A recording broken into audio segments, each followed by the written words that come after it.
আসসালামু আলাইকুম দর্শক, স্বাগত জানাচ্ছি আরটিভির মধ্যাহ্নের সংবাদে। আপনাদের সঙ্গে থাকছি আমি মারফা রহমান। বিস্তারিত সংবাদ জানাবো। ৩ দিনের সরকারি সফরে আজ মালয়েশিয়া যাচ্ছেন প্রধান উপদেষ্টা ডক্টর মোহাম্মদ ইউনূস। এই সফর বাংলাদেশ মালয়েশিয়ার সম্পর্ক আরও জোরদার করার পাশাপাশি পারস্পরিক সহযোগিতা আরও শক্তিশালী করবে বলে প্রত্যাশা কুয়ালালামপুরের।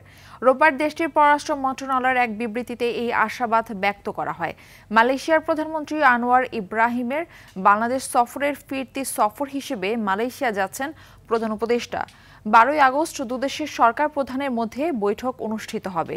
এবারের সফরে প্রতিরক্ষা, জ্বালানি, কৌশলগত ও আন্তর্জাতিক গবেষণা, সেমিকন্ডাক্টরে সক্ষমতা বৃদ্ধি এবং বাণিজ্য প্রসারের ক্ষেত্রে বেশ কয়েকটি সমঝোতা স্মারক স্বাক্ষরিত হবে। এছাড়া প্রধান উপদেষ্টাকে সম্মানসূচক ডক্টরেট ডিগ্রি দেবে দেশটির ইউকেএম বিশ্ববিদ্যালয়।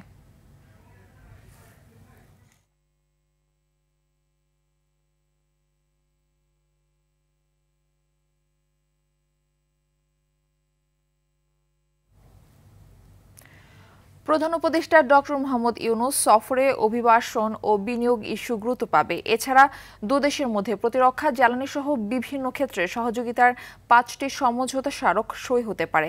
দর্শক, মালয়েশিয়া থেকে সরাসরি যুক্ত হচ্ছেন সহকর্মী SM সৌরভ। যেরকমটা দর্শকদের জানাছিলাম যে এবারে সফরে গুরুত্ব পাবে অভিবাসনের মতো বিষয়গুলো, তো সফরকে ঘিরে প্রবাসীদের প্রত্যাশা কি, বিস্তারিত জানাবেন আমাদের।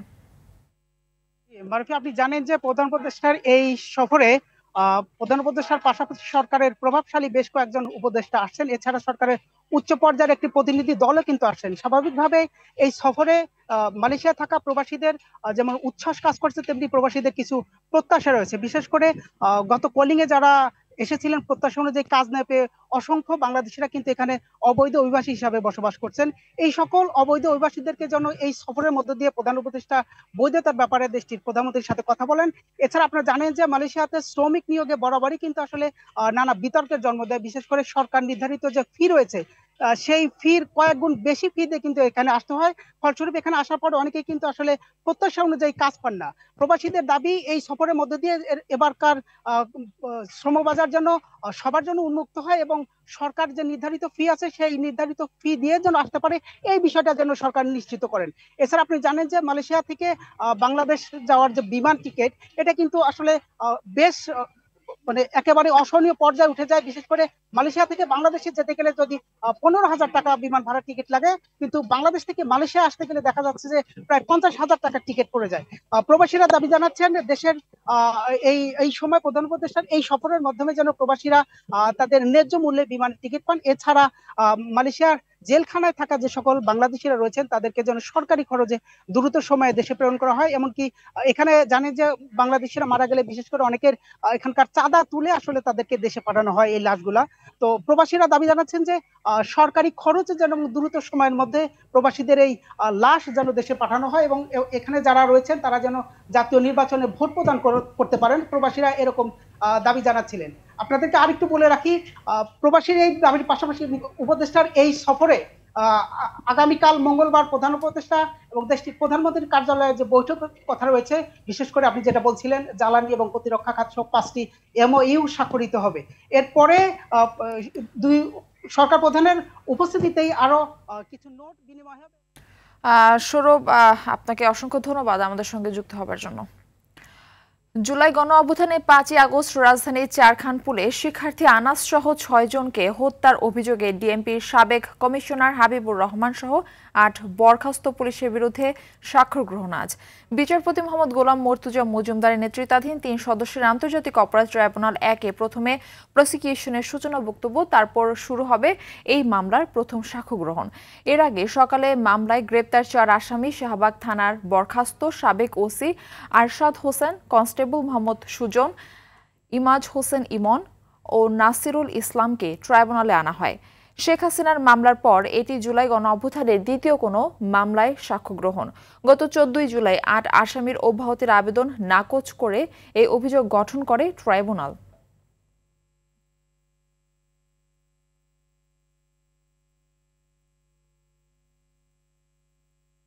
দর্শক, এই মুহূর্তে ট্রাইব্যুনালে রয়েছেন সহকর্মী জিএম মাহমুদ। তিনি আমাদের সঙ্গে সরাসরি যুক্ত হচ্ছেন সেখান থেকে। মাহমুদ, সাক্ষ্য গ্রহণের সর্বশেষ পরিস্থিতি আমাদের সামনে তুলে ধরবেন। মারফি, কিছুক্ষণ আগেই আসলে এই মামলার যে আনুষ্ঠানিক বিচার কার্যক্রম আজকের দিনের সেটি শুরু হয়েছে। প্রথমেই চিফ প্রসিকিউটর তাজুল ইসলাম তিনি সূচনা বক্তব্য উপস্থাপন করছেন। তার সূচনা বক্তব্যের পরেই কিন্তু সাক্ষ্য গ্রহণ শুরু হবে। ওনার সূচনা বক্তব্যে আমি এজলাসে ছিলাম, উনি কথা বলছেন এবং আসামিদের বিরুদ্ধে যে অভিযোগ সমূহ রয়েছে সেগুলোর যে মূল সামারি সেগুলো তিনি তুলে ধরছেন। এরপরই হয়তো সাক্ষ্য গ্রহণ শুরু হবে, যেখানে সাক্ষ্য দিবেন শিক্ষার্থী আনাসের মা বাবা। আমরা এমন তথ্য জেনেছি এবং তারা কিন্তু উপস্থিত হয়েছেন ট্রাইব্যুনালে এবং সেখানে হয়তো সে শিক্ষার্থী আনাজ সম্বন্ধে এবং যে হত্যাকাণ্ড হয়েছে সেই সম্বন্ধে যে তথ্য তাদের কাছে রয়েছে সেগুলি হয়তো তারা উপস্থাপন করবেন। তো এ বিষয়ে হয়তো পরবর্তী সংবাদে আমরা জানাতে পারবো যে শিক্ষার্থী আনাসের হত্যাকাণ্ড এ বিষয়ে তার মা বাবা আসলে কী বক্তব্য দেন বা তাদের কাছে কী উপাত্ত রয়েছেন সেই বিষয়গুলো হয়তো তারা তুলে ধরবেন। তো এই মামলায় কিন্তু মোট 8 জন আসামি এবং 8 জন আসামি কিন্তু পুলিশ সদস্য। এর মধ্যে 4 জন গ্রেপ্তার রয়েছেন, বাকি 4 জন কিন্তু পলাতক রয়েছেন। সেখানে সাবেক ডিএমপি কমিশনার হাবিবুর রহমানও রয়েছেন। তো এই পলাতক বা আসামিদের বিরুদ্ধেও বা আসামিদের পক্ষে আদালতের রাষ্ট্র নিযুক্ত আইনজীবী রয়েছেন এবং যে আসামিগুলো গ্রেপ্তার রয়েছেন তাদের আইনজীবীও আজ উপস্থিত হয়েছেন। তো এই সাক্ষ্য গ্রহণের মধ্য দিয়ে এটি আসলে ট্রাইব্যুনালের দ্বিতীয় মামলা হিসেবে, জুলাই গণঅভ্যুত্থানের মামলা হিসেবে আসলে সাক্ষ্য গ্রহণ শুরু হবে। আজকের সাক্ষ্য গ্রহণ শুরু হলে আসলে এই বিচারিক কার্যক্রম, বিশেষ করে এই চানখারপুল হত্যা মামলার অনেকটাই এগিয়ে যাবে বলে আমরা বিশ্বাস করি।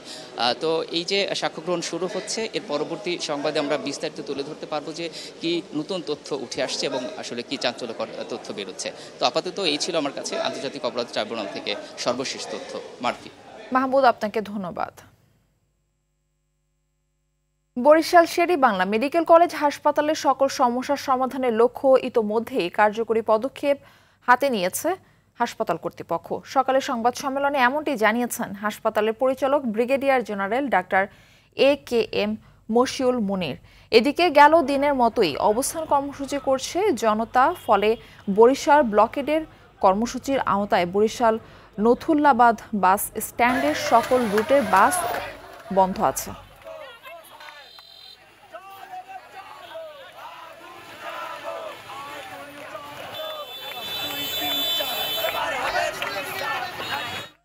দর্শক, এই বিষয়ে আরো জানাতে বরিশাল থেকে আমাদের সঙ্গে যুক্ত হচ্ছেন সহকর্মী আরিফুল ইসলাম। আরিফ, সমস্যার সমাধানের লক্ষ্যে তো ইতোমধ্যে পদক্ষেপ নেওয়ার কথা বলেছে হাসপাতাল কর্তৃপক্ষ। তো এখন সেখানকার কি অবস্থা দেখছেন, জানাবেন আমাদের।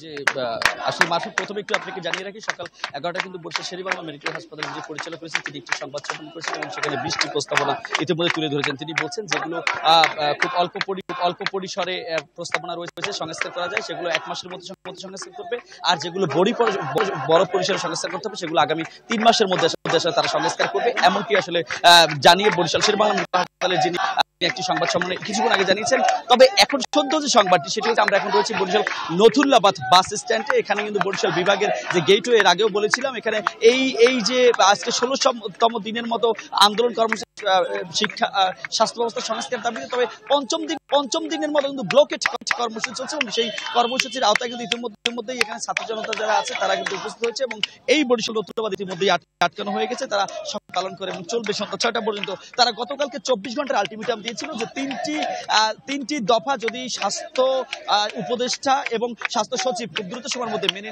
না নেয় তাহলে তারা আজকে পরবর্তী কর্মসূচি আরো ঘোষণা করবে। তো এরপরেও কিন্তু এখন পর্যন্ত স্বাস্থ্য মন্ত্রণালয় থেকে কিংবা সংশ্লিষ্ট কর্তৃপক্ষ থেকে কোনো ঘোষণা না আসায় এই যে সাধারণ শিক্ষার্থী এবং ছাত্র জনতা যারা রয়েছেন তারা কিন্তু এখানে অবস্থান কর্মসূচি চালিয়ে যাচ্ছেন এবং এই অবস্থান কর্মসূচি চলবে সন্ধ্যা 6টা পর্যন্ত। তবে এর মধ্যে একটি তথ্য জানিয়ে রাখি, এর মধ্যে কিন্তু এই মধ্যে একটি ধাওয়া পাল্টা এবং মারধরের ঘটনা ঘটে, যারা এখনো বরিশাল শের-ই-বাংলা মেডিকেল হাসপাতালে 4 জন ভর্তি রয়েছে।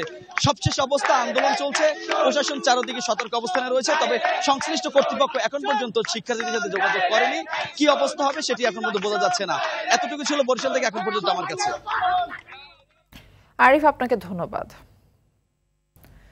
দীর্ঘ 15 বছর পর নওগাঁ জেলা বিএনপির সম্মেলন অনুষ্ঠিত হচ্ছে আজ দুপুর 1টার দিকে শহরের কনভেনশন সেন্টারে। সম্মেলনের উদ্বোধন করবেন বিএনপি চেয়ারপারসনের উপদেষ্টা আব্দুস সালাম।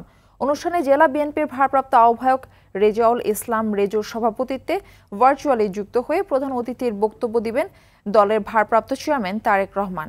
পরে কাউন্সিলরদের ভোটের মাধ্যমে জেলা বিএনপির শীর্ষ নেতা নির্বাচন করা হবে।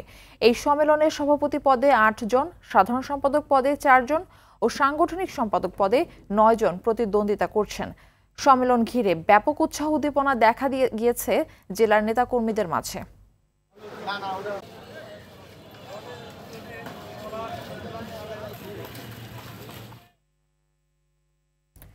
মুন্সিগঞ্জের সিরাজদিখানে ঢাকা মাওয়া এক্সপ্রেসওয়েতে ট্রাকের পেছনে যাত্রীবাহী বাসের ধাক্কায় 1 জন নিহত হয়েছেন, আহত হয়েছেন অন্তত 6 জন। গতরাতে এক্সপ্রেসওয়ের নিমতলা রেল স্টেশন এলাকায় এই দুর্ঘটনা ঘটে। প্রত্যক্ষদর্শীরা জানান, ঢাকামুখী হানিফ পরিবহনের একটি বাস নিয়ন্ত্রণ হারিয়ে সজোরে একটি চলন্ত ট্রাকের পেছনে ধাক্কা দেয়। এতে ঘটনাস্থলেই 1 জনের মৃত্যু হয়। আহতদের উদ্ধার করে শ্রীনগর উপজেলা স্বাস্থ্য কমপ্লেক্সে পাঠায় ফায়ার সার্ভিস। দুর্ঘটনা কবলিত বাস ও ট্রাকটি জব্দ করেছে হাসারা হাইওয়ে থানা পুলিশ। এএফসি নারী এশিয়ান কাপ নিশ্চিত করে আজ দেশে ফিরছে বাংলাদেশ অনূর্ধ্ব 20 নারী ফুটবল দল। লাওসের ভিয়েততিয়েন থেকে স্থানীয় সময় রাত 10:30টায় ঢাকার পথে উঠবে আফইদা সাগরিকারা। সবকিছু ঠিক থাকলে বাংলাদেশ সময় রাত 1:30টায় হযরত শাহজালাল আন্তর্জাতিক বিমানবন্দরে অবতরণ করবে বাংলার মেয়েরা। গেল 2রা আগস্ট অনূর্ধ্ব 20 নারী এশিয়ান কাপ বাছাই খেলতে লাওসে পা রাখে বাংলাদেশ দল। সেখানে পৌঁছে 6 আগস্ট স্বাগতিক লাওসকে হারিয়ে আসর শুরু করে বাংলাদেশ। এরপর 8 আগস্ট তেমুর লেস্তের বিপক্ষে একচেটিয়া আধিপত্য দেখিয়ে জয় পায় বাটলারের শিশুরা। 10 আগস্ট গ্রুপের শেষ ম্যাচে শক্তিশালী দক্ষিণ কোরিয়া থামায় বাংলাদেশের জয়রথ। তবে কোরিয়ার কাছে হারলেও সেরা রানার্স আপ দল হিসেবে মূল আসরে টিকিট নিশ্চিত করে আফইদা সাগরিকারা।